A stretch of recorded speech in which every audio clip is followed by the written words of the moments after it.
नमस्कार मित्रों, इल्विन क्लासेस के यूट्यूब प्लेटफॉर्म पे आपका बहुत बहुत स्वागत है। मेरा नाम विवेक है। आज दिवाली का पर्व है। दिवाली आप लोगों के जीवन में प्रकाश लाए, आपके मन में जो सपने हैं, आप जो लक्ष्य लेकर आगे बढ़ रहे हैं, उनमें जल्दी सफलता मिले। भगवान गणेश और माँ लक्ष्मी का आशीर्वाद आप सबके ऊपर बना रहे। धन वैभव खुशी खुशहाली से आप लोगों का जीवन परिपूर्ण हो। आज हम इस पूरे वीडियो सेशन में बात करेंगे कि एक फ्रॉड का पैसे लेने का एक नया तरीका आ गया है, जिसको हम कहते हैं डिजिटल अरेस्ट। डिजिटल अरेस्ट क्या होता है, आज इस पूरे प्रकरण पर हम बात करने वाले हैं। डिजिटल अरेस्ट क्यों चर्चा में है, इस पर भी बात करेंगे, क्योंकि जनवरी से जून तक लेकर 120 करोड़ रुपए डिजिटल अरेस्ट के माध्यम से ठगे जा चुके हैं। अभी हाल ही में किसी एक व्यवसायी के द्वारा 7 करोड़ रुपए डिजिटल अरेस्ट के माध्यम से तुरंत ट्रांसफर कर दिए गए उसी व्यापारी के द्वारा। और इस घटना का जिक्र हमारे प्रधानमंत्री के उद्बोधन में था, इसलिए यह पूरा विषय ही चर्चा का हो जाता है। आइए इस वीडियो को हम प्रारंभ करते हैं, लेकिन उसके पहले अगर आप हमारे इल्विन क्लासेस चैनल से नहीं जुड़े हैं तो कृपया चैनल को सब्सक्राइब करिए, बेल आइकन का बटन दबाइए, ताकि जो भी वीडियोस आए उसका नोटिफिकेशन आप तक पहुंचे और आप उसका लाभ उठा सके। आइए टाइटल को समझते हैं और इसकी रूपरेखा को समझते हुए हम आगे बात करते हैं। सावधान हो जाइए, कैद और लूट का डिजिटल तरीका आ गया है। कैद का और लूट का, आपको ऑनलाइन फोन आएगा और दिखाया जाएगा कि आप अरेस्ट में हैं, मैं अमुक अधिकारी बोल रहा हूं। ये सब फर्जी है, सब फर्जी है। इस पर विश्वास न करिए। ऐसे फोन कॉलों को तुरंत डिस्कनेक्ट करिए। बिना भय के भयमुक्त होकर भयमुक्त वातावरण में रहिए। अब यह भारत आज के 100 साल पहले वाला भारत नहीं है।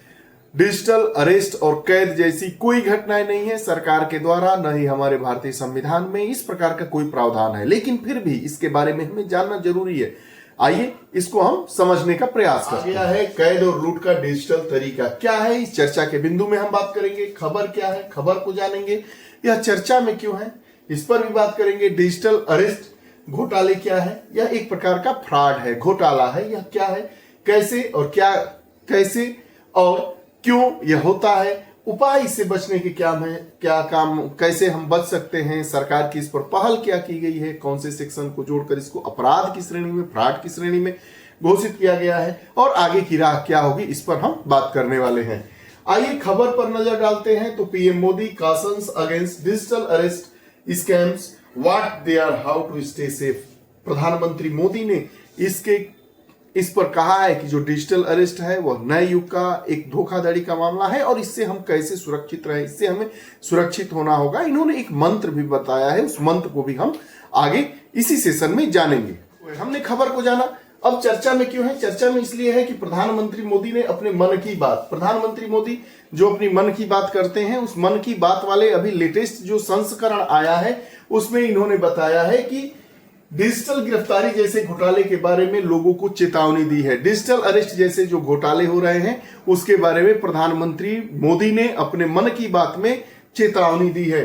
कोई सरकारी संस्था, कोई भी ऐसे गवर्नमेंट का ऑर्गेनाइजेशन नहीं है, संगठन नहीं है, फोन या वीडियो कॉल के माध्यम से गिरफ्तारी नहीं कर सकता है। और प्रधानमंत्री के द्वारा यह बताया गया है कि भारत सरकार की कोई भी सरकारी या गैर सरकारी संस्था, ऐसा सरकारी संस्थाएं ही तो अरेस्ट करती है, कोई ऐसी संस्था नहीं है जो फोन के माध्यम से व्यक्तियों को अरेस्ट कर सकती है। इसलिए इससे सावधान रहें। जब इस प्रकार के फोन कॉल आए तो उनको तुरंत डिस्कनेक्ट करें और सरकार के द्वारा दिए गए हेल्पलाइन नंबर पर आप बात करिए। उस हेल्पलाइन नंबर की भी हम बात अभी आगे करने वाले हैं। डिजिटल अरेस्ट घोटाले क्या है, आइए इस पर बात करते हैं। तो डिजिटल अरेस्ट वाले घोटालेबाज सरकारी अधिकारी होने का दावा करते हैं और व्हाट्सएप, स्काइप और अन्य वीडियो कॉल पैनल के माध्यम से पीड़ितों से संपर्क करते हैं। तुरंत आपके फोन पर फोन आता है, स्काई के माध्यम से आता है, वीडियो कॉल आता है, व्हाट्सएप कॉलिंग आती है और कहा जाता है कि आप अरेस्ट हो चुके हैं, आपके ये जो डॉक्यूमेंट्स आप यहां जमा किए थे वो फर्जी है। आप तुरंत जैसे जैसे कहा जा रहा है आप उनकी बातों की गिरफ्त में आते चले जाते हैं। आना नहीं है, डरना नहीं है, घबराना नहीं है, रुकना है, सोचना है और उस पर कार्रवाई करनी है। तुरंत फोन को कनेक्ट करिए, आ जाए तो अपने बातों में उसको समझाइए।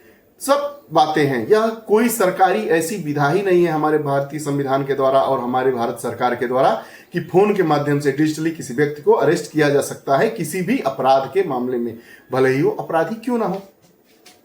वे पीड़ितों को अवैध गतिविधियों जैसे ड्रग्स, मनी लॉन्ड्रिंग में संलिप्त होने का झूठा आरोप लगाते हैं।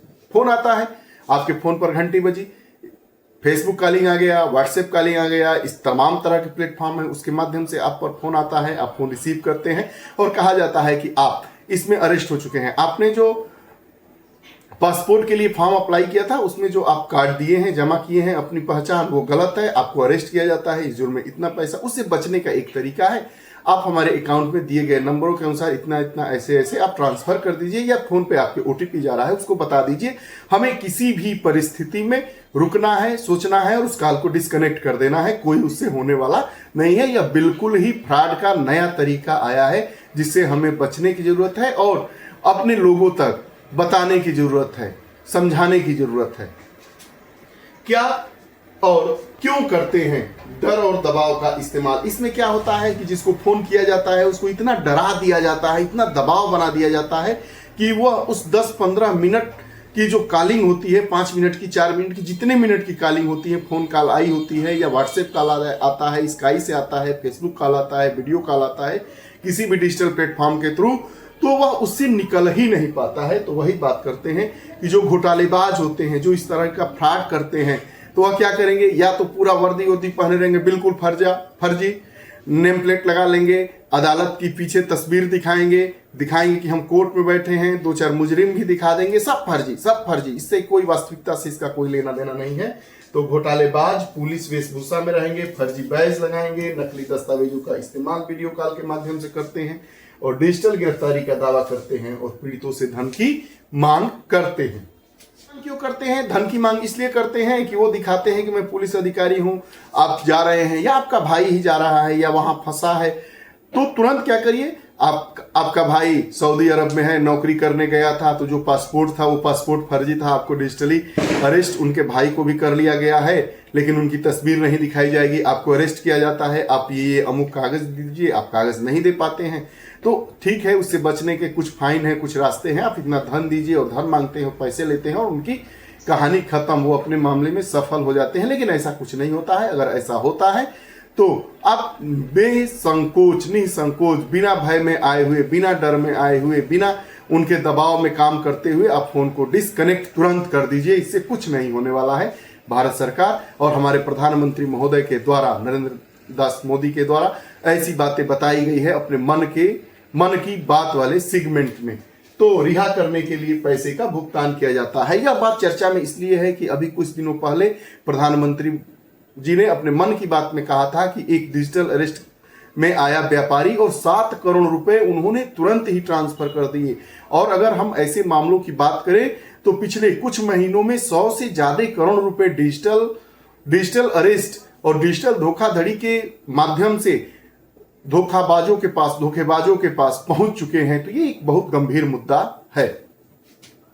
उपाय क्या है? लोगों को सुरक्षित रखना होगा, लोगों को बताना होगा, सावधान रहे। यदि कोई अधिकारी होने का दावा करता है और ऑनलाइन धमकी देता है तो सतर्क रहे और तुरंत हमारा जो साइबर हेल्पलाइन है 1930 पर फोन करिए।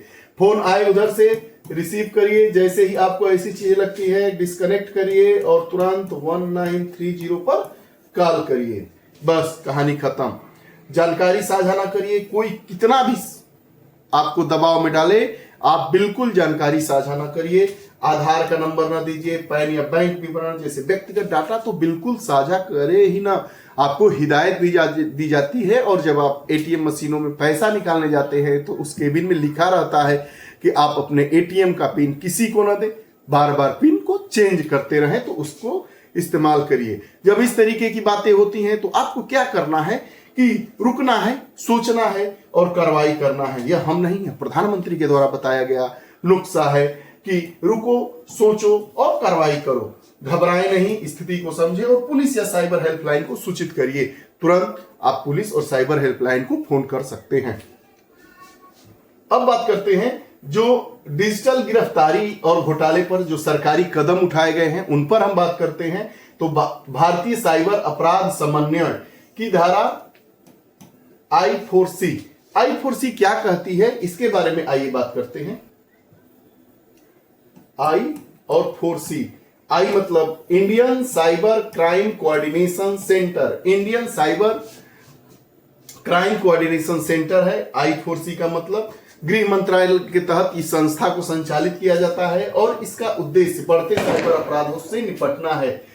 इसके लिए इसने कई ऐसे फर्जी स्काइप आईडी को ब्लॉक भी किया है। जागरूकता अभियान क्या है?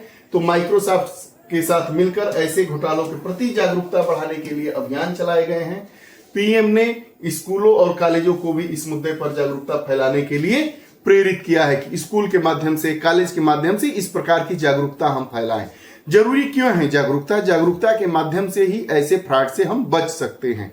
इस प्रकार की जो वीडियोस हैं उनको अपने मित्रों तक शेयर करिए, इसके बारे में बताइए और उनसे बताइए कि इस प्रकार के जो भी फोन आते हैं वह बिल्कुल ही फ्रॉड किस्म के लोग होते हैं। सरकार के द्वारा कोई भी इस प्रकार का कार्यक्रम नहीं संचालित किया जाता है कि ऑनलाइन फोन के माध्यम से, वीडियो कॉल के माध्यम से, व्हाट्सएप कॉलिंग के माध्यम से आपको फोन किया जाए और आपको कहा जाए कि आप अमुक गिरफ्तार हो चुके हैं, कैद हो चुके हैं और आप इतना धन दीजिए और आपको छोड़ दिया जाएगा। ऐसा सरकार की तरफ से, न ही हमारे भारतीय संविधान में, न ही हमारे भारतीय सरकार के द्वारा इस प्रकार का कोई कानून या इस प्रकार की व्यवस्थाओं को संचालित किया जाता है। यह बिल्कुल ही फ्रॉड है।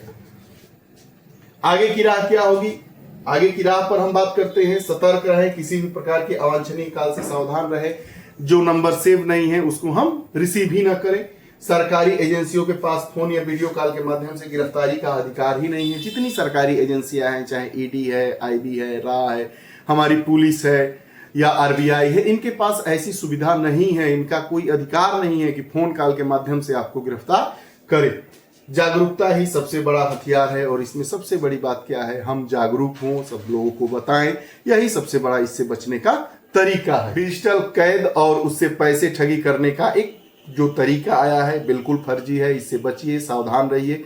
भारत सरकार के प्रधानमंत्री के द्वारा, हमारे भारत के प्रधानमंत्री के द्वारा मन की बात में ऐसा कहा गया है और एक मंत्र बताया गया है, रुकिए, सोचिए और कार्रवाई करिए। जब इस प्रकार की धोखाधड़ी वाले कॉल आते हैं जिसमें वर्दी पहन के पुलिस अधिकारी का बैज लगा के जज जैसी पोजीशन में लोग आपको वीडियो कॉल करते हैं और बताते हैं कि आपके द्वारा अमुक अमुक कार्य करते हुए पकड़ा गया है, या आपके रिश्तेदार को पकड़ा गया है, आपके भाई को पकड़ा गया है, आपके छोटे बच्चे को पकड़ा गया है, तो ऐसे कॉलों को तुरंत रोकिए, सोचिए, डिस्कनेक्ट करिए और वहां बात करिए। और आवश्यक हो तो 1930 पर फोन करके इसकी आप जानकारी दे सकते हैं। ये रहा पूरा मामला।